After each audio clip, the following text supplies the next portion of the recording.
All right, this is our video for functions on writing equations from tables and graphs.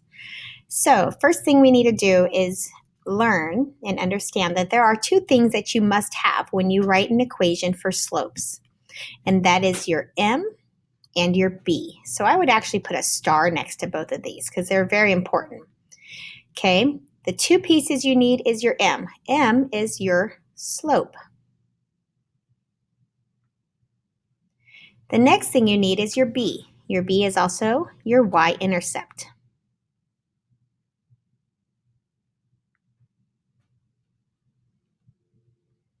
Okay, my pen's acting a little funny here. There we go. All right. Once we have these two values, we will write equations in the form of the slope-intercept form, which is commonly known as just the y equals mx plus b. But it actually has a name. It's known as the slope-intercept form. And an easy way to remember it is it has the slope and the intercept in its equation format.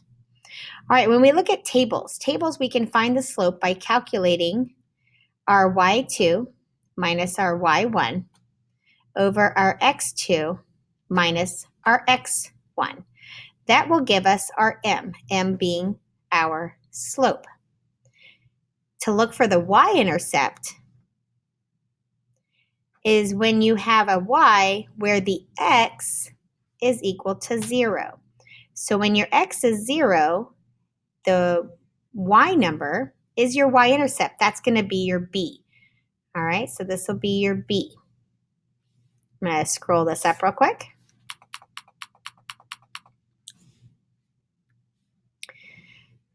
If you're looking at a graph, for a graph, you can find the slope by doing your rise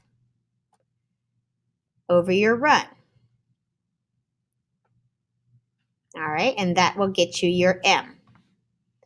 To find your y-intercept when looking at a graph, that's where you are crossing the y-axis.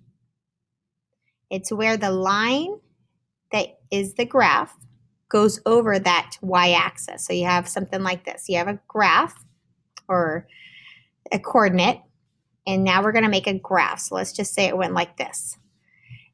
It's where it intersected. So this little piece right here, that's where it intersected. That's where it crossed over. So if there was a number right next to where that line is, that would be your b. Okay, it's whenever the graph intersects. Now, sometimes it can go through 0, 0. Okay, and sometimes it won't go over this y-axis at all. And that happens sometimes. All right, so let's pull this up. We have Luke's family goes to the movies and purchases a large popcorn. They are debating whether or not to purchase any drinks. The table below shows how much they'll spend based on the number of drinks they decide to purchase. All right, so if you look here at 0 drinks, I'm already paying $6.25. So you're thinking, what? 0 drinks. You have no drinks and you have to give these people $6.25. What the heck is the $6.25? Oh, it must be the popcorn. So the popcorn is $6.25. So if you remember in the story here, it says they are going to get the popcorn. They're debating if they're going to get any drinks. So before they even buy any drinks, they have to pay for the popcorn, which is $6.25. Now let's look at the next one.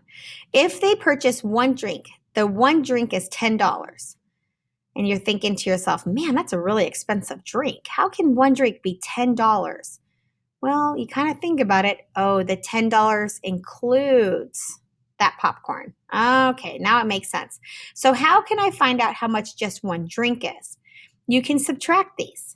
So I would do 10 take away 6.25, and I would see a difference here. I increased by $3.75. Therefore, one drink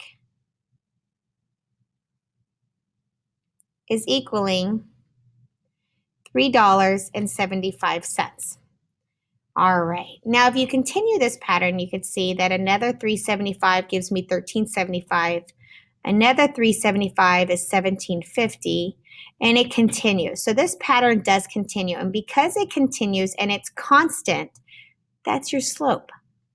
Your slope is going to be the pattern, the rate of change, your constant, whatever you want to think of it as. All right? So my slope is 375 because I'm constantly adding on drinks, which is bringing it up each time by $3.75. Your y-intercept is when your x is 0.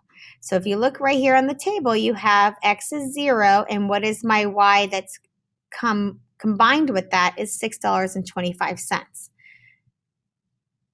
All right, so now we're going to put this all into y equals mx plus b, also known as your slope-intercept form. Now, the nice thing about this is we're only going to replace two things. We're going to replace this m and we're going to replace the b. Everything else stays. So if you remember, slope is your m and your y-intercept is your b. So great, we have both of them. So the y stays. Next comes equals. That stays. Next comes m. Okay, so instead of writing m, I'm going to write 3.75. Next comes the x, then a plus, and now I'm going to swap out the b. I'm going to replace the b with 6.25. And that's it. That's your equation. So in this particular scenario, what did the slope represent? The slope was the 375. What did the 375 represent? The cost of a drink.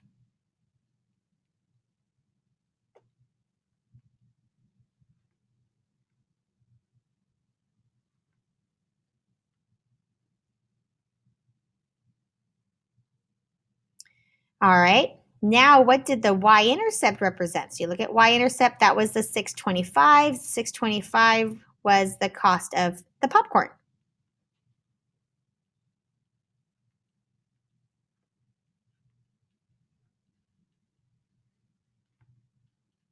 And that's it. And you're done with this problem. All right, let's go on to the next one.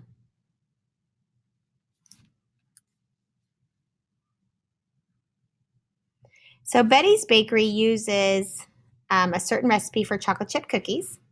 And one thing that's very important about baking is you have to make sure you have the correct measurements and your proportions stay the same, or your ratios. Okay, so we're going to find the slope. Now, since this is a graph, the easiest way to find the slope is your rise and run. So I have a point here and I have a point here, and I'll just go ahead and color this one in as well. I want to know how much do I need to rise and then how much do I need to run to get to this next dot. So if you notice, I'm going to rise 3 and then run 4. Okay, you can even continue that here. If I rise 3 and I run 4, I hit that next dot. So what is my slope? It is 3 to 4. Now I'm going to look for my y-intercept. Remember, the y-intercept is where it crosses the y-axis, which is this number right here, or this line right here. I'm going to go right down this line until I get to that graph. Oh, the graph crossed it right at 0. So I'm just going to go ahead and put 0. Now again, we want to write this equation in slope-intercept form. So that's y equals mx plus b. So when we go to replace this, this is my m and this is my b. So I'm going to put the y, I'm going to put the equals, and I'm going to replace m with 3 over 4. And then I'm going to bring down the x. Now, you could replace the b with 0, but we don't normally write the plus 0. It's a cosmetic error. You wouldn't be wrong putting plus 0. We just don't write plus 0 because plus 0 means nothing. So this is your equation, y equals 3/4 x. So in this scenario, what did the slope represent? The slope was 3 to 4. Well, 3 what? 3 cups of brown sugar. So we're going to write that. 3 cups of brown sugar. And I'm just going to abbreviate brown sugar to be B sugar just to make it a little easier, not have to write as much. It's going to be set equal to, all right, the 4. 4 right here, cups of butter.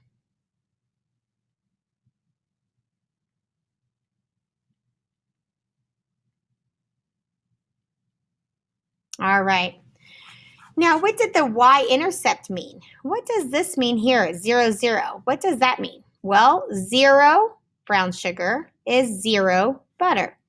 So what this means is when you look at your supplies, you need 3 cups of brown sugar for every 4 cups of butter. So if you want to increase this recipe, make a lot of cookies, you need to make sure that you stick with that same ratio of 3 to 4, 3 to 4. And therefore, if you have 0 cups of sugar, then you can only add 0 cups of butter. You can't say, oh man, I don't have any sugar, but I still have these 4 cups of butter. I'm going to go ahead and just put in 4 cups of butter. You're going to have a really gross tasting cookie. All right. Okay. Now in class, this is as far as I went. So what I would like for you to do now is I'd like for you to try 3 and 4 on your own. This will give you practice with working with a table and working with a graph on your own. Just a quick reminder that when your table goes this way, this is your X and this is your Y.